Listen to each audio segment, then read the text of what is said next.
Injil Yohanes pasal 2 ayat 24 menulis, tetapi Yesus sendiri tidak mempercayakan dirinya kepada mereka kerana ia mengenal mereka semua. Ini mengenai mujizat-mujizat yang dilakukan Yesus di Yerusalem, dan kerana mujizat itu orang-orang percaya pada Yesus. Tetapi dikatakan Yesus mengenal hati mereka, dan karenanya Yesus tidak percaya pada orang-orang yang di dekatnya.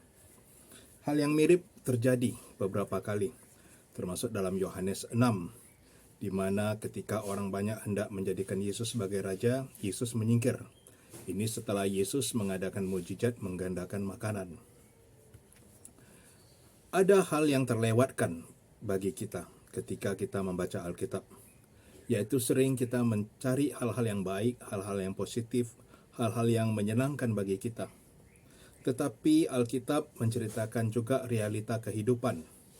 Bukan saja orang pada masa itu, termasuk sebagian orang pada masa ini, percaya akan mujizat. Tetapi juga sifat manusia tidak jauh berubah sepanjang sejarah manusia.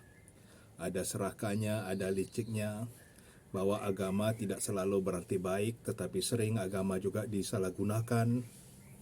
Dan Injil Yohanes tidak segan untuk mengungkap itu, meskipun hampir tidak pernah hal ini dikhotbahkan dari mimbar gereja.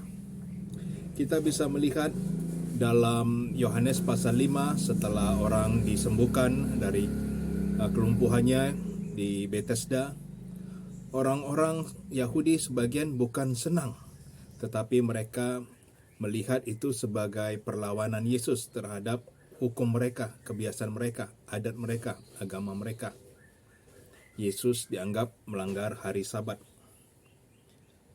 Dan kemudian juga hal yang sama terjadi dalam Yohanes pasal 9, ketika orang buta disembuhkan di Siloam.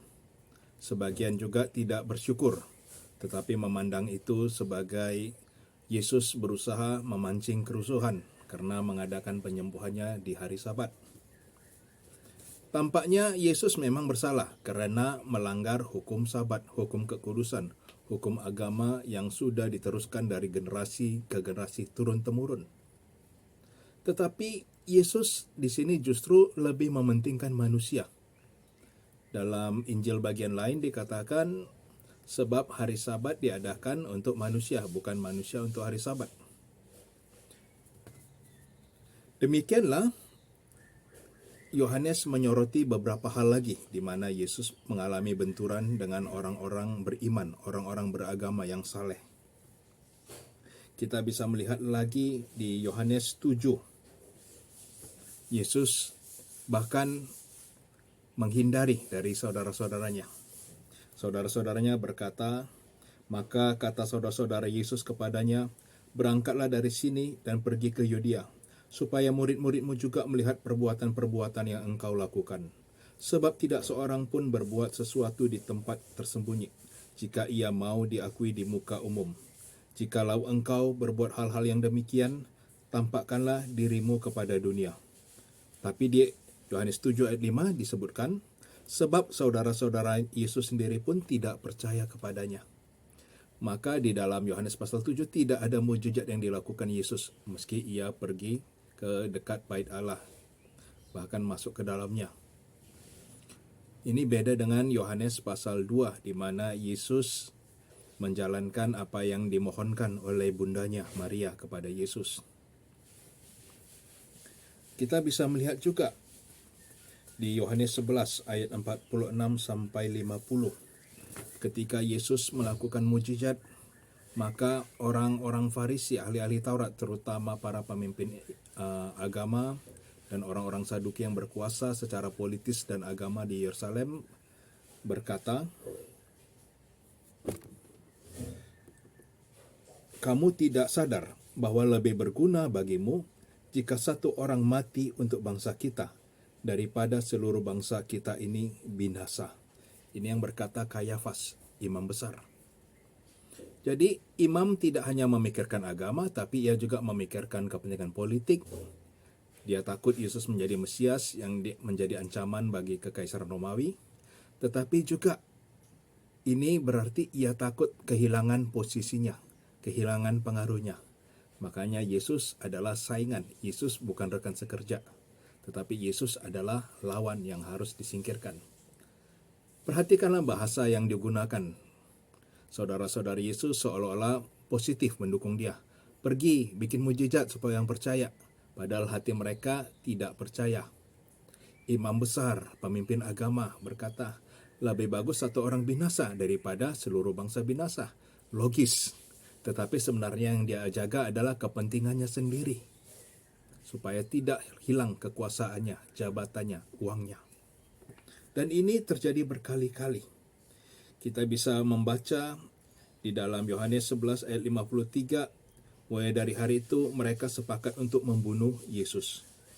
Bahkan juga untuk membunuh Lazarus yang dianggap menguntungkan Yesus karena kesaksian kebangkitannya. Ini dalam Yohanes 12 ayat 10 sampai 11. Bahasa-bahasa yang tampaknya rohani bagus juga digunakan oleh Yudas Iskariot. Yohanes 12 ayat 4 sampai 6 menceritakan tentang keberatan Yudas Iskariot ketika seorang perempuan menyeka Yesus dengan minyak narwastu yang sangat mahal harganya.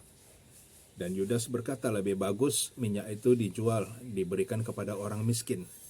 Tetapi Yohanes berkata Yudas Iskariot adalah seorang koruptor.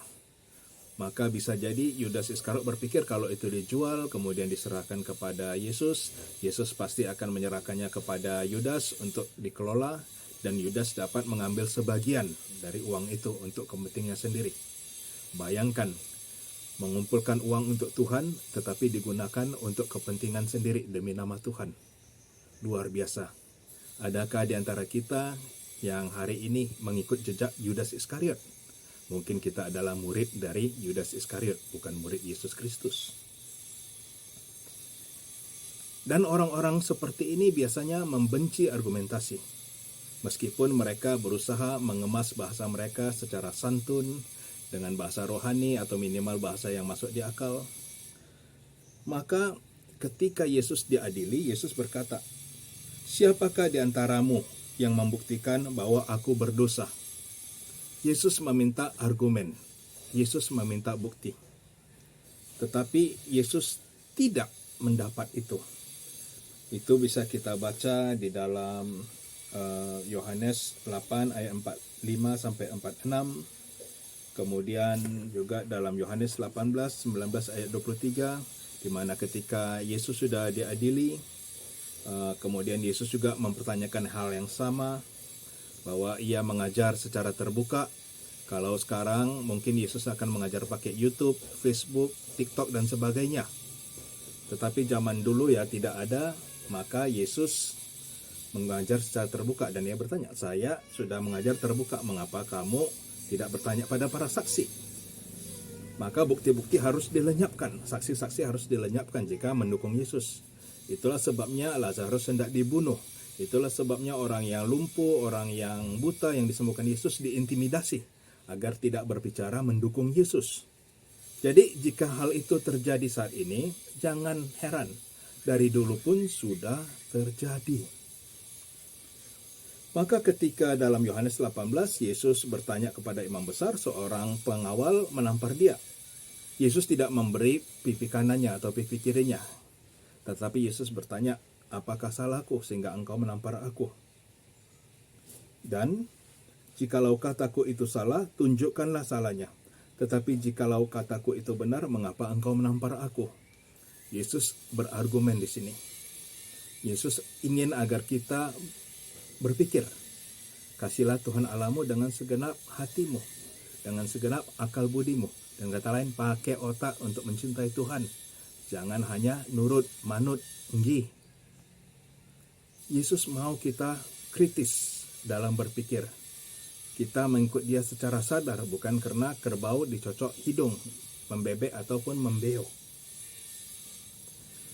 Saudara-saudara di dalam Kristus,